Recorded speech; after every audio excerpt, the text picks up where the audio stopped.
Greatest video I remember being a part of putting on television was that night in New York, and the fans going up in the stands. It was. Which game was that, Bob? Yeah, I know. Actually, it's the 30th anniversary coming up December 23rd. Yeah, it was Christmas Eve. I'll never forget it. So neither were you. No. Actually, it was such a harmless thing. I couldn't. When I look back at it now, I can't believe it turned into what it was. That was our last game, and we had 3 days off, which is in the middle of hockey season is a long vacation. And we had a charter plane waiting at the airport. We had just won the game, and we wanted out of there.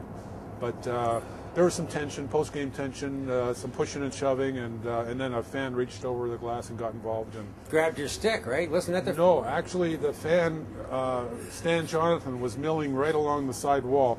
And at the time, the side glass was only about 2 feet high. And a fan swung down with a sucker punch and hit Stan right in the face. And as he covered his face with his stick and hands, the fan pulled the stick out of his hands and started swinging it like a machete. And I went over the glass and grabbed him, and he had a bunch of friends with him. And then so did you before that. Well, I had more friends than he had. So yeah, but I grabbed him. The people that were with him sort of closed in on me, and then I just covered up, and I heard and felt the blows, and then it got quiet, and I popped my head up and I looked around, and I felt like a quarterback for the New England Patriots. I had a pocket of Bruins around me, and they were chasing everybody back into the stands. I held that fellow until the Madison security came along and arrested him. So he won another one.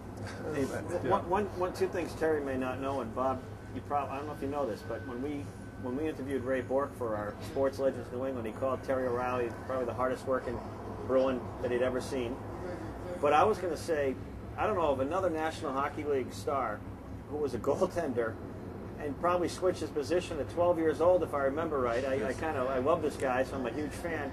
And then he was drafted 6 or 7 years later. I don't know how often that happens.